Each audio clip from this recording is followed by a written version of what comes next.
ये कहानी एक ऐसी लड़की की है जो अपने बाप को कत्ल करने के जुर्म में जेल चली जाती है, पर वहाँ हर कोई इसके साथ ज़बरदस्ती फिज़िकल होता है। वो इस जेल से कैसे निकलती है, हम इस वीडियो में देखते हैं। दोस्तों, मैं आज जिस मूवी को एक्सप्लेन करने वाला हूँ, इसका नाम है जेल बेल।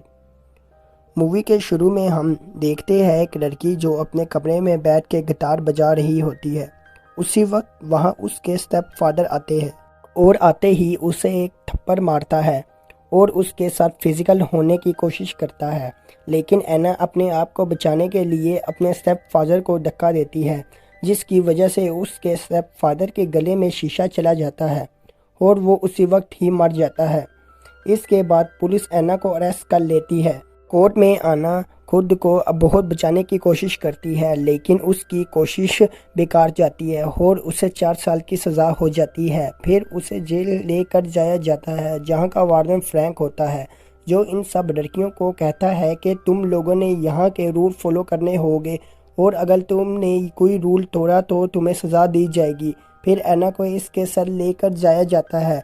वहाँ पर इसकी मुलाकात एक और लड़की से होती है जिसका नाम जिमी होता है। वो यहाँ जेल में पिछले 5 सालों से थी और वो किसी से ज़्यादा बात नहीं करती थी, लेकिन उसको आना की तरफ देख के फीलिंग आने लगती है। अगले दिन जब एना काम कर रही होती है तो उसके पास वाइट ग्रुप की लीडर आती है। वो एना से अपने ग्रुप में आने को कहती है, पर एना उसे मना कर देती है क्योंकि उसे अकेला रहना था। पर वाइट ग्रुप की लीडर उस पर गुस्सा हो जाती है।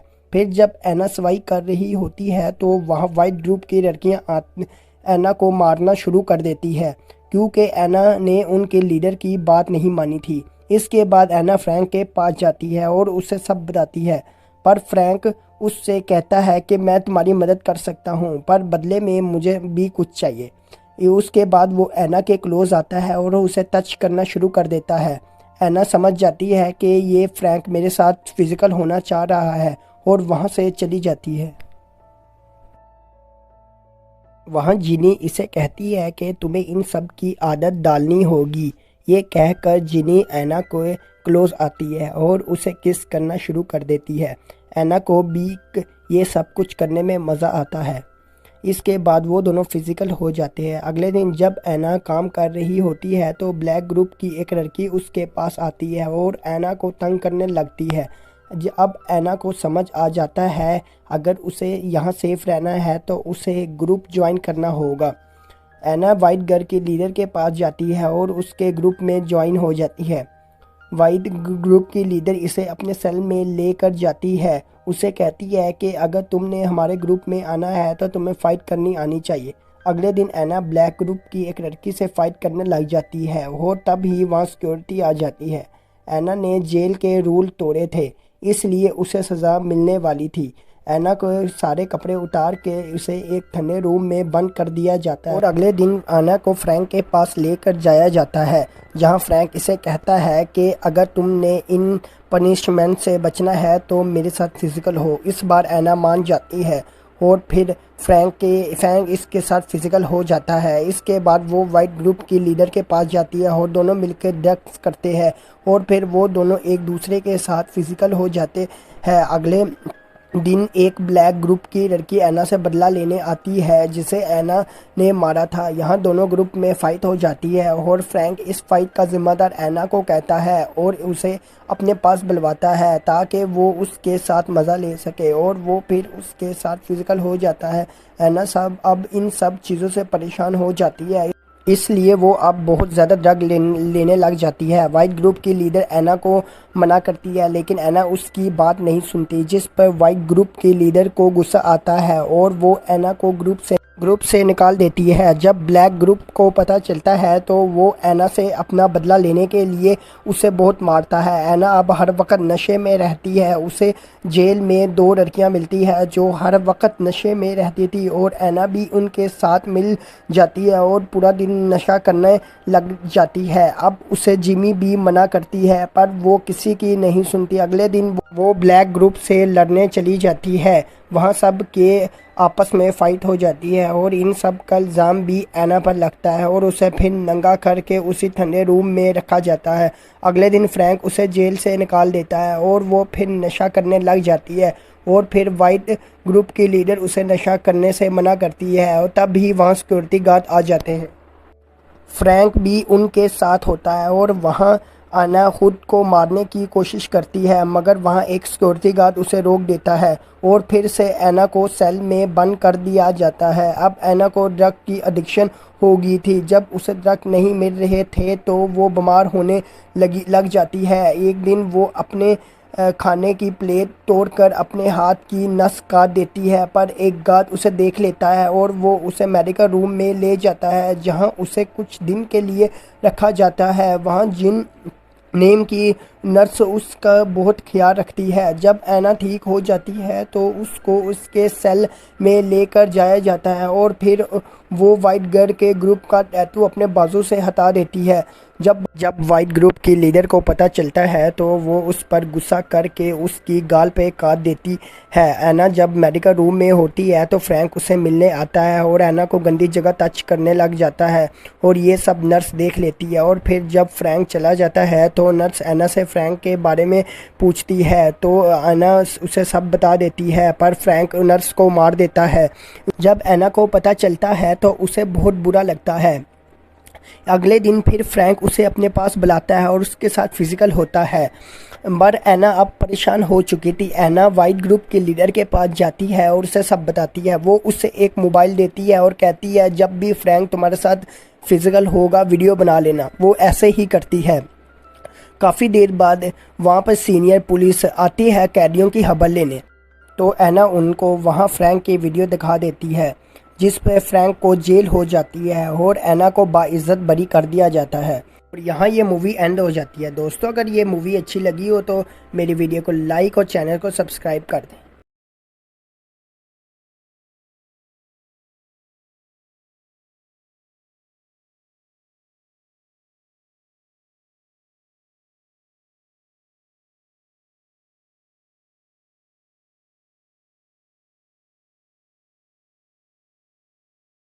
ये कहानी एक ऐसी लड़की की है जिसके प्राइवेट पार्ट में दांत होते हैं। वो लड़की बहुत लड़कों के साथ गलत रिलेशन बनाती है और उन सब के प्राइवेट पार्ट को काट देती है। दोस्तों, आज हम जिस मूवी का एक्सप्लेन करने वाले हैं उसका नाम है तीर, जो 2007 में रिलीज हुई थी। मूवी के शुरू में हम दो बच्चे देखते हैं जो नहा रहे होते हैं, जिसमें से लड़के का नाम बरीत और लड़की का नाम डॉन था। वो दोनों एक साथ नहा रहे थे। डॉन बरीत की स्टेप सिस्टर थी, लेकिन वो उसे अपनी स्टेप सिस्टर नहीं समझता था, इसलिए वो डॉन के प्राइवेट पार्ट में उंगली करता है, जिसकी वजह से उसकी उंगली कट जाती है। बरीत ज़ोर से चिल्लाता है और जब उनके पेरेंट्स आते हैं तो उनको लगता है कि डॉन ने बरीत की उंगली काट ली, लेकिन डॉन को भी नहीं पता होता ये कैसे हुआ। अब डॉन बड़ी हो जाती है। वो अपनी फ्रेंड के साथ बातें कर रही होती है तो वहाँ एक टॉमी नेम का लड़का आता है जो कि अगले दिन उनके स्कूल ज्वाइन करने वाला था। यहाँ टॉमी डॉन को देखता रह जाता है और दोनों एक दूसरे के लिए फीलिंग होने लग जाती है।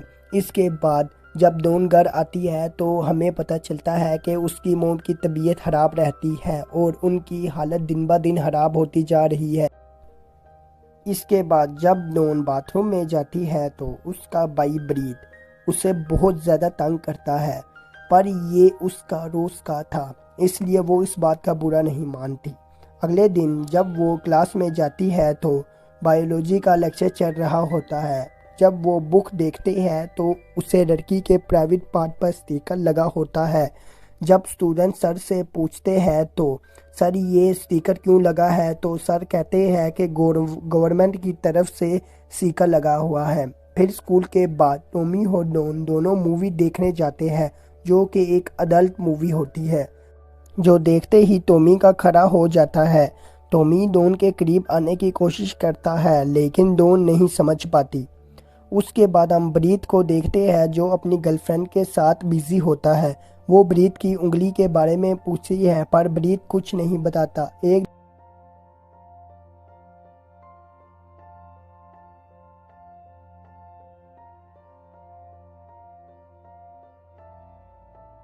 एक दिन डॉन अपने फ्रेंड के साथ एक जगह घूमने जाती है जहां डॉन और टॉमी बैठकर बातें करने लगते हैं। डॉन बताती है कि मैं अभी तक वर्जन हूँ और वो चाहती है कि शादी के बाद उसके हस्बैंड ही उसे टच करे। तब टॉमी उसे कहता है कि मैं वर्जन नहीं हूँ, मेरे बहुत लड़कियों के साथ फिजिकल रिलेशन है और ये इसकी सबसे बड़ी गलती थी। फिर जब डॉन सोने लगती है तो उसे टॉमी का ख्याल आने लगता है। फिर अगले दिन डॉन टॉमी को कॉल करती है और कहती है कि अब हम दोनों को और नहीं मिलना चाहिए। डॉन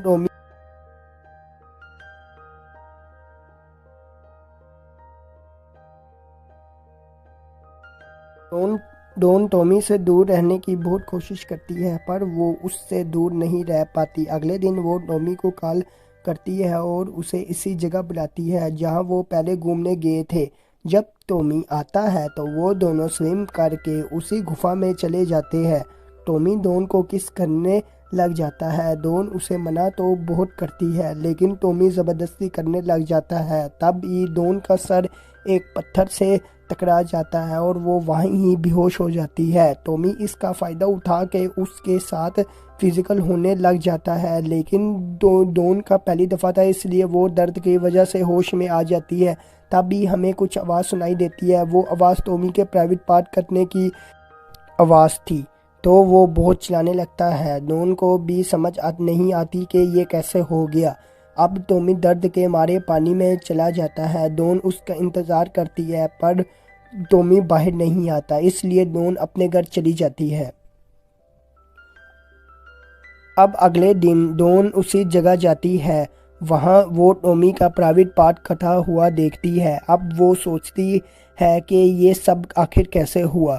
इसके बाद डॉन घर आ जाती है और बुक पर लगे स्टिकर को निकाल देती है और फीमेल का प्राइवेट पार्ट को देखती है। इसके बाद वो बहुत हैरान हो जाती है। फिर वो इंटरनेट पर सर्च करती है। रिसर्च करने पर उसे एक आर्टिकल मिलता है जिस पर लिखा होता है कि बहुत सालों पहले लड़कियों के प्राइवेट पार्ट में दांत होते थे जिस वजह से फिजिकल होने के वक्त वो दांत लड़कों का प्राइवेट पार्ट को काट देते थे।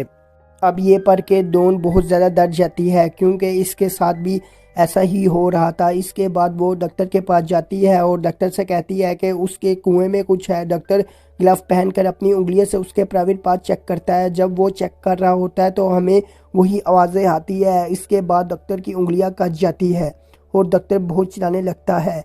ये देखकर डॉन वहाँ से चली जाती है। जब वो घर आ रही थी तो वो देखती है कि एक पुलिस वाला टॉमी की गाड़ी को उसी जगह लेकर जा रहा होता है तो वो भी उसके पीछे चली जाती है और वहाँ वो देखती है कि टॉमी की लाश को वहाँ से निकाला जा रहा है होता है। जब घर आती है तो वो देखती है कि उसकी मोम बेहोश पड़ी हुई है और उसके भाई अपनी गर्लफ्रेंड के साथ फिजिकल हुआ होता है। इसके बाद डॉन अपना फादर को कॉल करके बुलाती है और अपनी मोम को हॉस्पिटल ले जाती है। अब डॉन अपने एक फ्रेंड रिहान के पास जाती है और उसे सब बता देती है और बहुत रोने लगती है। इसके बाद रिहान उसे गले लगाता है। इसके बाद वो नहाने चली जाती है। जब वो नहाकर बाहर आती है तो देखती है कि रिहान ने उसके मूड बनाने के लिए पूरा कमरा सजा देता है। इसके बाद वो दोनों ड्रिंक करते हैं और धीरे धीरे करीब आने लगते हैं। डॉन को डर लगता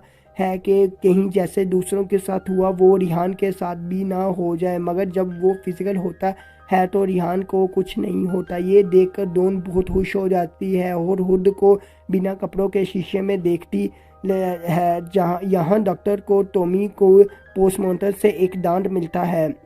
ये देखकर डॉक्टर हैरान रह जाते हैं और अब डॉन फिर से रिहान के साथ फिजिकल हो रही है तो रिहान अपने एक फ्रेंड की कॉल आती है जिससे डॉन को पता चलता है कि रिहान ने अपने एक फ्रेंड के साथ बेट लगाई होती है कि वो अगर डॉन के साथ फिजिकल होता तो वो जीत जाएगा। और ये सुनकर डॉन को बहुत गुस्सा आता है और फिर हमें वही आवाज़ सुनाई देती है और हमें पता चलता है कि रिहान का भी डॉन ने काट दिया है। इसके बाद हमें पता चलता है कि डॉन जब अपनी मर्ज़ी से फिजिकल होती है तो कुछ नहीं होता, अगर कोई इसके साथ ज़बरदस्ती करता है तो उसका कट जाता है। इसके बाद जब डॉन हॉस्पिटल जाती है तो उसे पता चलता है कि उसकी मोम की डेथ हो चुकी है। इसके बाद भी ब्रीड और इसके डैड के दरमियान फाइट होने लग जाती है, जहां उसके फादर उसे घर से निकल जाने को कहते हैं, लेकिन बियर्ड अपने फादर के साथ रहने लग जाता है और अपना डॉग उन पे छोड़ देता है, जो इसके गले पे काट देता है। ब्रीथ ये सब इसलिए कर रहा था क्योंकि वो डॉन से प्यार करता था, पर उसके फादर ने डॉन की मोम से शादी कर ली थी, जिस वजह से डॉन इसकी स्टेप सिस्टर बन गई थी। इसलिए मैं आपको और मोम से नफरत करता हूँ। इसके बाद ब्रीथ की गर्लफ्रेंड उसे हॉस्पिटल में ले जाती है। डॉन को पूछने पर ब्रीथ की गर्लफ्रेंड उसे बताती है कि ये सब ब्रीथ ने किया है। उस दिन उसे तुम्हारी मोम की आवाज़ सुनाई दी थी, वो बहुत चिल्ला रही थी। मैं इसकी हेल्प करने जा रही ने लगी थी, लेकिन मुझे ब्रीथ ने नहीं जाने दिया। ये सुनकर डॉन को बहुत गुस्सा आता है। वो उससे बदला लेना चाहती है। पहले तो वो घर जाती है, फिर मेकअप करती है। इसके बाद वो ब्रीथ के कमरे में उसे टच करने लग जाती है, तो ब्रीथ भी मान जाता है। फिर ब्रीथ और डॉन फिजिकल हो जाते हैं। यहाँ ब्रीथ को एक ख्याल आता है कि जब वो छोटा था तो उसकी उंगली कैसे कटी, मगर अब देर हो चुकी थी क्योंकि डॉन ने उसका भी काट दिया था।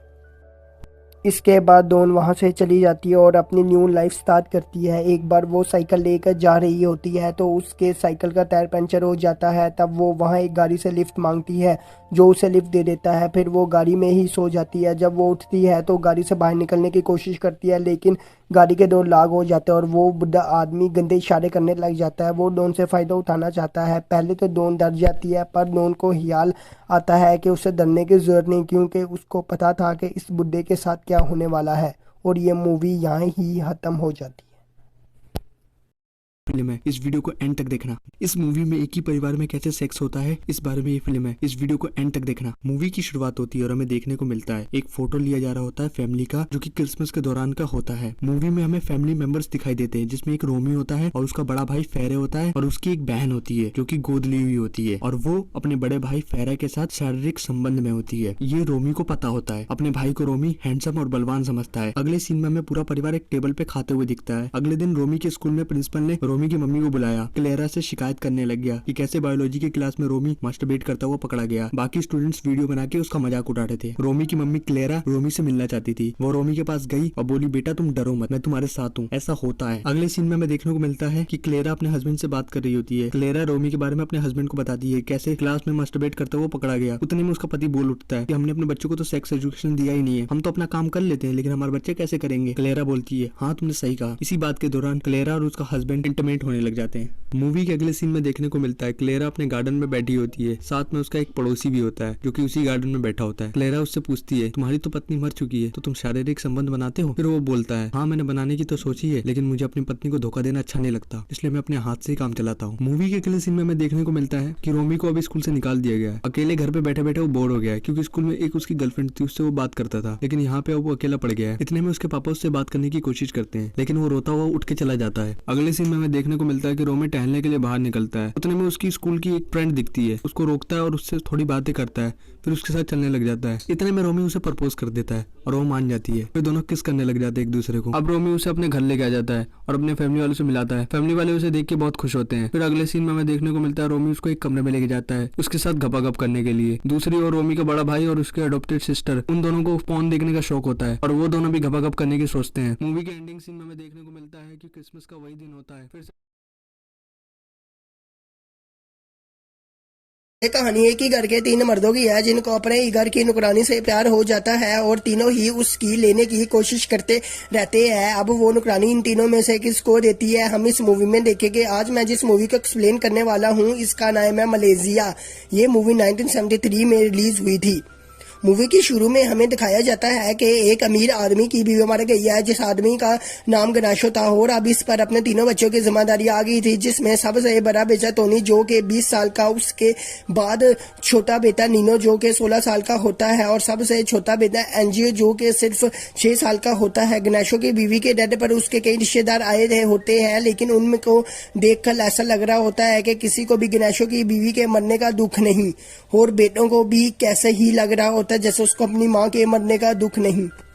अब जब वो घर पे आते हैं तो देखते हैं कि उनके घर पे पहले से ही एक खूबसूरत लड़की होती है। उस लड़की ने पहले से ही उनके घर की सफाई कर रखी होती है और उनके लिए डिनर भी तैयार कर रखा होता है, लेकिन उनको नहीं पता होता कि ये लड़की कौन है। तो वो लड़की बताती है कि मेरा नेम एंजिला है और गणेशो की वाइफ ने मरने से पहले मुझे घर पे रखा था, इसलिए मैंने आज से काम शुरू करना था। इसके बाद एंजिला उन सबको खाना देती है और उन सबको बहुत अच्छा लगता है और उनका छोटा बेटा एनजीओ तो एंजिला से बहुत जल्दी फ्रैंक हो जाता है और फिर गणेशो भी अपने बेटों के साथ मिलकर डिसाइड करता है कि एंजिला भी उनके साथ ही रहेगी।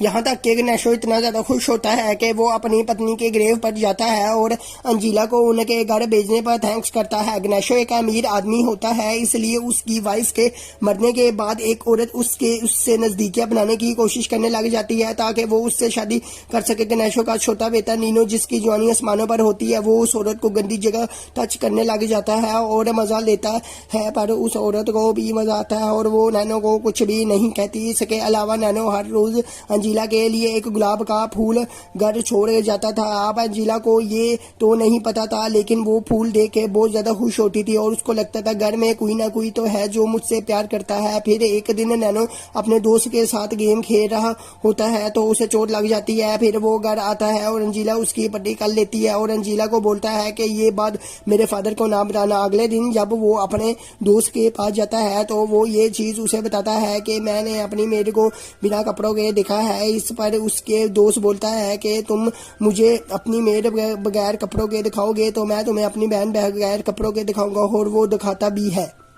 और अब अंजिला को भी पता चल जाता है कि उसे कौन रोज गुलाब देता था, मगर वो उसे कुछ नहीं कहती क्योंकि उसे अच्छा लगता है। आस्ता आस्ता गणेशो को भी अंजिला से प्यार हो जाता है और वो भी उसे छुप छुप कर देखता है। और इसके अलावा उनका बड़ा बेटा टोनी भी अंजिला को मौका मिलने पे गंदी जगह टच करने लग जाता है। अंजिला को भी ये सब अच्छा नहीं लगता। इस तरह घर के तीनों मर्द अंजिला के प्यार में पागल हो जाते हैं।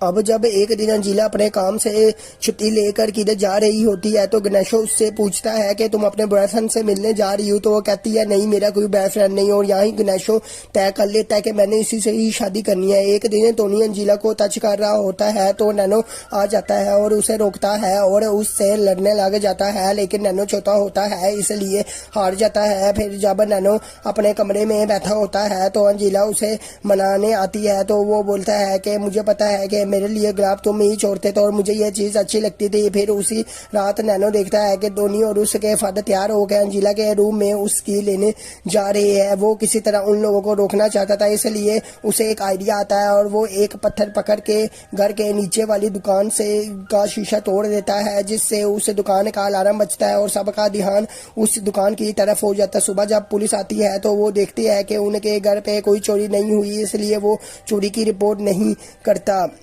तब भी वो सोचने लगता है कि ये काम उसकी वाइफ ने किया होगा, तो वो उसकी तस्वीर के पास जाता है और बोलता है तुमने मरने के बाद भी मुझे जीने नहीं देना। एक दिन जब गणेशो काम से वापस आ रहा होता है तो उसे रास्ते में वही औरत मिलती है। वो उसे कपड़े ड्राई करने के बहाने अपने घर पे बुलाती है, लेकिन घर जाने के बाद गणेशो अपने बेटे नैना को उसी औरत के घर जाने के लिए बोलता है ताकि वो अकेले में अंजिला के बात कर ले। वापस जाते हुए उसको रास्ते में अपना दोस्त मिलता है तो उसका दोस्त कहता है कि मैं तुम्हारे पास ही आ रहा था। अब नैनो उसको कहता है कि तुम मेरे घर वेट करो। फिर वो उस औरत के घर जाता है तो वो औरत नैनो के साथ गपागप करती है, जिससे नैनो को भी मजा आता है। और फिर जब नैनो वापस अपने घर पर आता है तो बाहर उसका दोस्त होता है और वो उसे बताता है कि तुम्हारे डैड ने मुझे डांट के वहां से भगा दिया था। फिर जब नीनो घर आता है तो उसे पता चलता है कि गणेशो ने एंजेलिया को शादी के लिए प्रपोज कर दिया और वो मान भी गई है, पर गणेशो के लिए अभी भी बहुत बड़ी प्रॉब्लम थी क्योंकि उसने अपनी मोम को इसके लिए बनाना था। तो वो एक दिन डिसाइड करता है, पूरा परिवार अपनी उसकी मोम के घर आ जाता है और फिर अपनी माँ से शादी के बारे में बात करता है। तो उसकी माँ उसे साफ मना कर देती है और बोलती है कि तुम अभी अपनी ही नुकरानी से शादी करना चाहते हो, तुम्हें शर्म आनी चाहिए। उन दोनों की बातें नैनो भी सुन लेता है तो वो अपने छोटे भाई के पास जाता है और उसे कहता है कि जोर से चिल्लाओ कि मुझे अपनी माँ ही चाहिए और कोई माँ नहीं चाहिए, और उसको काफी दफा ऐसे करता है और वो मान भी जाता है। फिर थोड़ी देर बाद उसके चिल्लाने की वजह से सारे उसके घर वाले उसके कमरे में आ जाते हैं और ये सुन के उसकी दादी फिर से थोड़ा और इनके खिलाफ हो जाती है। अंजिला को पता चल जाता है कि ये सब नैनो ही कर रहा है। वो नैनो को बोलती है कि क्या तुम नहीं चाहते कि मैं इस घर में रहूं, तुम नहीं चाहते तो मैं घर से चली जाती हूँ। लेकिन नैनो यहाँ पर चुप रहता है और उसे किसी भी बात का जवाब नहीं देता। कुछ दिन बाद नैनो फिर से अपने छोटे भाई को वो सब ड्रामा करने को कहता है, लेकिन वो इस बार नहीं मानता। तो नैनो खुद ही जोर जोर से चिल्लाने लगता है और कहता है कि उसने सपने में अपनी माँ को देखा है जो कह रही थी कि गणेशो बर्बाद हो जाएगा अगर उसने अंजिला से शादी की। ये बात सुन के गणेशो भी बहुत डर जाता है और उनकी शादी कुछ दिन के लिए आगे चली जाती है। फिर एक दिन जब घर के सारे लोग टीवी देख रहे होते हैं तो नैनो अंजिला को टच करना शुरू कर देता है। अंजिला उसे नहीं रोकती और नैनो की हिम्मत इस वजह से और भी बढ़ जाती है। फिर वो रोज अलग अलग जगह पे अंजिला को टच करने लग पड़ता है। फिर एक दिन गणेशो से भी नहीं रहा जाता और वो कहता है कि मैं इस बार अपनी माँ को मना के आऊंगा। साथ ही वो अपने गाँव के लिए निकल जाता है। फिर टोनी भी किसी काम से अपने दोस्तों के साथ पार्टी में निकल जाता है। अब घर में सिर्फ 3 ही लोग बचते हैं, नीनो, अंजिला और उसका छोटा भाई। उसी रात वहाँ काफी तेज तूफान आता है जिससे उनके घर की लाइट चली जाती है। अंजिला को अंधेरे से बहुत ज्यादा डर लगता है। नीनो उसे जाने लग जाता है और उसे कहता है कि अपने सारे कपड़े उतार दो। अंजिला भी उसकी बात मान जाती है और फिर वो दोनों गपा गपा करते हैं एक साथ। अगले दिन गणेशो भी अपने गाँव से वापस आ जाता है क्योंकि उसकी माँ भी शादी के लिए मान जाती है। ये फिल्म का लास्ट सीन हमें दिखाया जाता है जहाँ पे गणेशो अंजिला से शादी कर लेता है। गणेशो अपने बच्चों को अंजिला को किस करने के लिए कहता है। जब बारी नैनो की आती है तो नैनो और अंजिला एक दूसरे की तरफ देखते हैं और ऐसा लगता है कि इन दोनों का भी बहुत देर तक अफेयर चलेगा। यहाँ ही मूवी एंड हो जाती है। दोस्तों अगर वीडियो अच्छी लगी हो तो वीडियो को लाइक और चैनल सब्सक्राइब कर दे। ये कहानी एक ही घर के 3 मर्दों की है जिनको अपने घर की नुकरानी से प्यार हो जाता है और तीनों ही उसकी लेने की कोशिश करते रहते हैं। अब वो नुकरानी इन तीनों में से किसको देती है हम इस मूवी में देखेंगे। आज मैं जिस मूवी को एक्सप्लेन करने वाला हूँ इसका नाम है मलेशिया। ये मूवी 1973 में रिलीज हुई थी। मूवी की शुरू में हमें दिखाया जाता है कि एक अमीर आदमी की बीवी मर गई है जिस आदमी का नाम गणेशो था और अब इस पर अपने 3 बच्चों की जिम्मेदारी आ गई थी, जिसमें सबसे बड़ा बेटा टोनी जो कि 20 साल का, उसके बाद छोटा बेटा नीनो जो कि 16 साल का होता है और सबसे छोटा बेटा एनजियो जो कि सिर्फ 6 साल का होता है। गणेशो की बीवी के डेथ पर उसके कई रिश्तेदार आए रहे होते हैं लेकिन उनको देखकर ऐसा लग रहा होता है कि किसी को भी गणेशो की बीवी के मरने का दुख नहीं और बेटों को भी कैसे ही लग रहा होता जैसे उसको अपनी माँ के मरने का दुख नहीं। अब जब वो घर पे आते हैं तो देखते हैं कि उनके घर पे पहले से ही एक खूबसूरत लड़की होती है। उस लड़की ने पहले से ही उनके घर की सफाई कर रखी होती है और उनके लिए डिनर भी तैयार कर रखा होता है, लेकिन उनको नहीं पता होता कि ये लड़की कौन है। तो वो लड़की बताती है कि मेरा नेम अंजिला है और गणेशो की वाइफ ने मरने से पहले मुझे घर पे रखा था, इसलिए मैंने आज से काम शुरू करना था। इसके बाद अंजिला उन सबको खाना देती है और उन सबको बहुत अच्छा लगता है और उनका छोटा बेटा एनजीओ तो अंजिला से बहुत जल्दी फ्रैंक हो जाता है और फिर गणेशो भी अपने बेटों के साथ मिलकर डिसाइड करता है कि अंजिला भी उनके साथ ही रहेगी। यहाँ तक कि गणेशो इतना ज्यादा खुश होता है कि वो अपनी पत्नी के ग्रेव पर जाता है और अंजिला को उनके घर भेजने पर थैंक्स करता है। गणेशो एक अमीर आदमी होता है इसलिए उसकी वाइफ के मरने के बाद एक औरत उससे नजदीकियां बनाने की कोशिश करने लग जाती है ताकि वो उससे शादी कर सके। गणेशो का छोटा बेटा नीनो जिसकी जवानी आसमानों पर होती है वो उस औरत को गंदी जगह टच करने लग जाता है और मजा लेता है, पर उस औरत को भी मजा आता है और वो नैनो को कुछ भी नहीं कहती। इसके अलावा नैनो हर रोज अंजिला के लिए एक गुलाब का फूल घर छोड़ जाता था। अब अंजिला को ये तो नहीं पता था लेकिन वो फूल देख के बहुत ज्यादा खुश होती थी और उसको लगता था घर में कोई ना कोई तो है जो मुझसे प्यार करता है। फिर एक दिन नैनो अपने दोस्त के साथ गेम खेल रहा होता है तो उसे चोट लग जाती है। फिर वो घर आता है और अंजिला उसकी पट्टी कर लेती है और अंजिला को बोलता है कि ये बात मेरे फादर को ना बताना। अगले दिन जब वो अपने दोस्त के पास जाता है तो वो ये चीज उसे बताता है कि मैंने अपनी मेड को बिना कपड़ों के देखा है। इस पर उसके दोस्त बोलता है कि तुम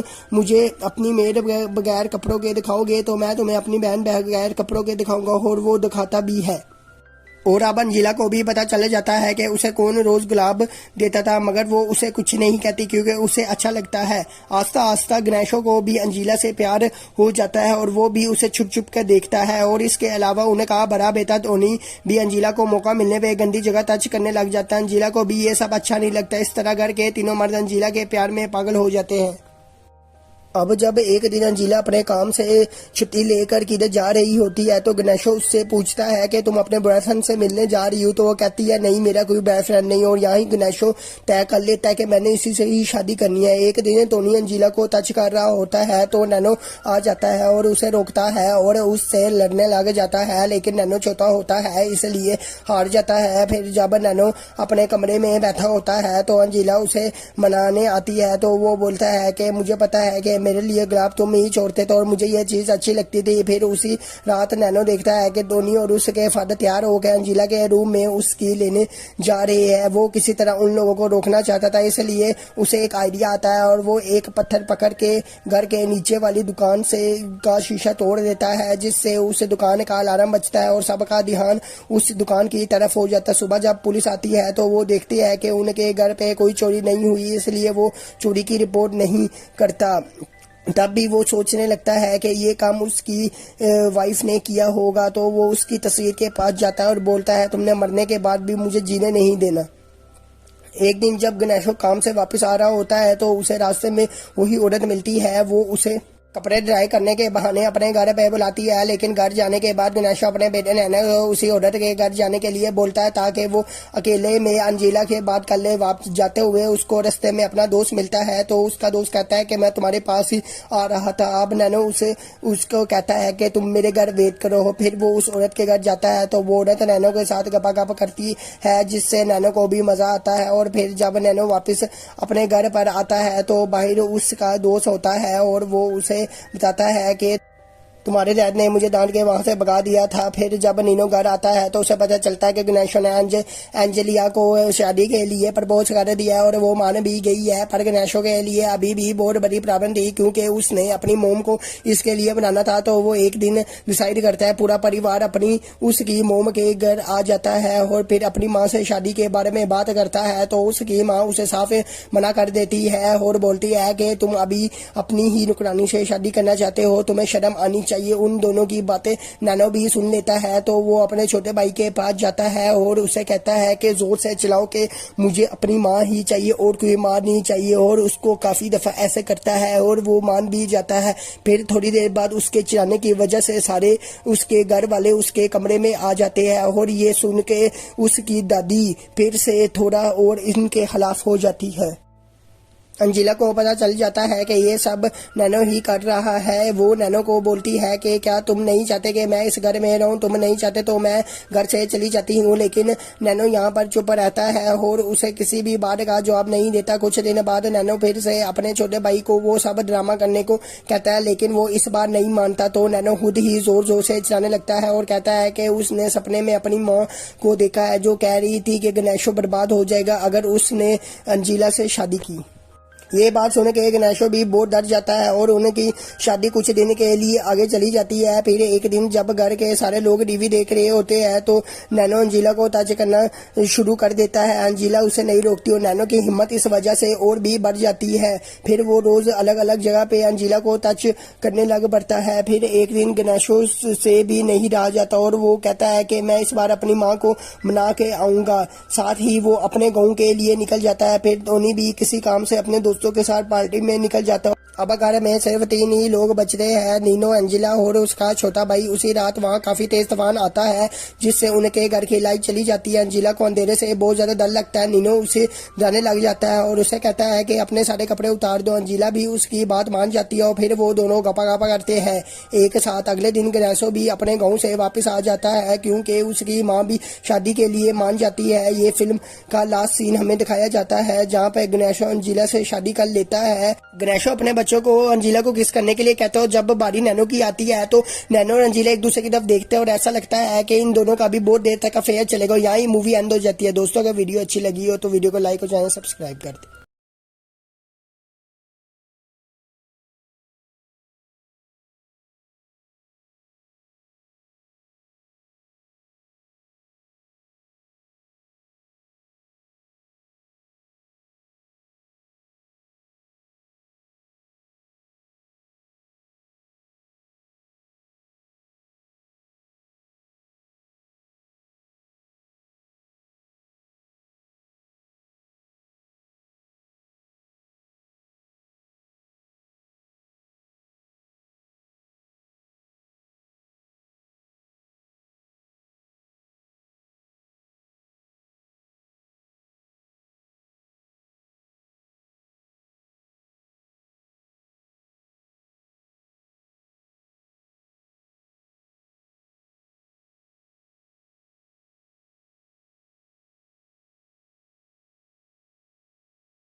ये ये कहानी एक ही घर के तीन मर्दों की है जिनको अपने ही घर की नुकरानी से प्यार हो जाता है और तीनों ही उसकी लेने की कोशिश करते रहते हैं। अब वो नुकरानी इन तीनों में से किसको देती है हम इस मूवी में देखेंगे। आज मैं जिस मूवी को एक्सप्लेन करने वाला हूँ इसका नाम है मलेशिया। ये मूवी 1973 में रिलीज हुई थी। मूवी की शुरू में हमें दिखाया जाता है कि एक अमीर आदमी की बीवी मर गई है जिस आदमी का नाम गनाशो था और अब इस पर अपने तीनों बच्चों की जिम्मेदारी आ गई थी, जिसमें सबसे बड़ा बेटा टोनी जो कि 20 साल का, उसके बाद छोटा बेटा नीनो जो कि 16 साल का होता है और सबसे छोटा बेटा एनजीओ जो कि सिर्फ 6 साल का होता है। गनाशो की बीवी के डेथ पर उसके कई रिश्तेदार आए रहे होते हैं, लेकिन उनको देखकर ऐसा लग रहा होता है कि किसी को भी गनाशो की बीवी के मरने का दुख नहीं और बेटों को भी कैसे ही लग रहा होता है जैसे उसको अपनी माँ के मरने का दुख नहीं। अब जब वो घर पे आते हैं तो देखते हैं कि उनके घर पे पहले से ही एक खूबसूरत लड़की होती है। उस लड़की ने पहले से ही उनके घर की सफाई कर रखी होती है और उनके लिए डिनर भी तैयार कर रखा होता है, लेकिन उनको नहीं पता होता कि ये लड़की कौन है। तो वो लड़की बताती है कि मेरा नेम एंजिला है और गनाशो की वाइफ ने मरने से पहले मुझे घर पे रखा था, इसलिए मैंने आज से काम शुरू करना था। इसके बाद अंजिला उन सबको खाना देती है और उन सबको बहुत अच्छा लगता है और उनका छोटा बेटा एनजीओ तो एंजिला से बहुत जल्दी फ्रैंक हो जाता है और फिर गनाशो भी अपने बेटों के साथ मिलकर डिसाइड करता है कि अंजिला भी उनके साथ ही रहेगी। यहाँ तक कि गनाशो इतना ज़्यादा खुश होता है कि वो अपनी पत्नी के ग्रेव पर जाता है और अंजिला को उनके घर भेजने पर थैंक्स करता है। गनाशो एक अमीर आदमी होता है, इसलिए उसकी वाइफ के मरने के बाद एक औरत उससे नज़दीकियाँ बनाने की कोशिश करने लग जाती है ताकि वो उससे शादी कर सके। गनाशो का छोटा बेटा नीनो जिसकी जवानी आसमानों पर होती है वो उस औरत को गंदी जगह टच करने लग जाता है और मज़ा लेता है, पर उस औरत को भी मज़ा आता है और वो नैनो को कुछ भी नहीं कहती। इसके अलावा नैनो हर रोज़ अंजिला के लिए एक गुलाब का फूल घर छोड़ जाता था। अब अंजिला को ये तो नहीं पता था, लेकिन वो फूल देख के बहुत ज़्यादा खुश होती थी और उसको लगता था घर में कोई ना कोई तो है जो मुझसे प्यार करता है। फिर एक दिन नैनो अपने दोस्त के साथ गेम खेल रहा होता है तो उसे चोट लग जाती है। फिर वो घर आता है और अंजिला उसकी पट्टी कर लेती है और अंजिला को बोलता है कि ये बात मेरे फादर को ना बताना। अगले दिन जब वो अपने दोस्त के पास जाता है तो वो ये चीज़ उसे बताता है कि मैंने अपनी मेड को बिना कपड़ों के देखा है। इस पर उसके दोस्त बोलता है कि तुम मुझे अपनी मेड बगैर कपड़ों के दिखाओगे तो मैं तुम्हें अपनी बहन बगैर कपड़ों के दिखाऊंगा, और वो दिखाता भी है। और अब अंजिला को भी पता चल जाता है कि उसे कौन रोज़ गुलाब देता था, मगर वो उसे कुछ नहीं कहती क्योंकि उसे अच्छा लगता है। आस्ता आस्ता गनाशो को भी अंजिला से प्यार हो जाता है और वो भी उसे छुप छुप कर देखता है। और इसके अलावा उनका बड़ा बेटा टोनी भी अंजिला को मौका मिलने पर गंदी जगह टच करने लग जाता है। अंजिला को भी ये सब अच्छा नहीं लगता। इस तरह घर के तीनों मर्द अंजिला के प्यार में पागल हो जाते हैं।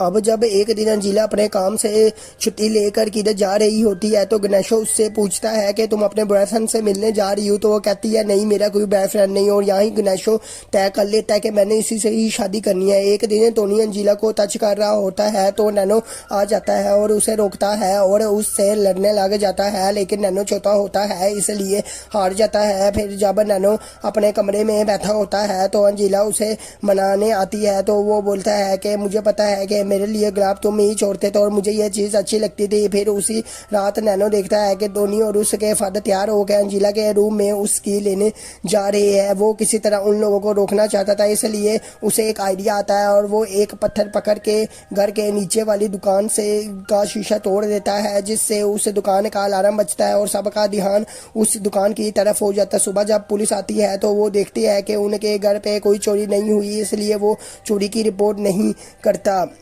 तब भी वो सोचने लगता है कि ये काम उसकी वाइफ ने किया होगा, तो वो उसकी तस्वीर के पास जाता है और बोलता है तुमने मरने के बाद भी मुझे जीने नहीं देना।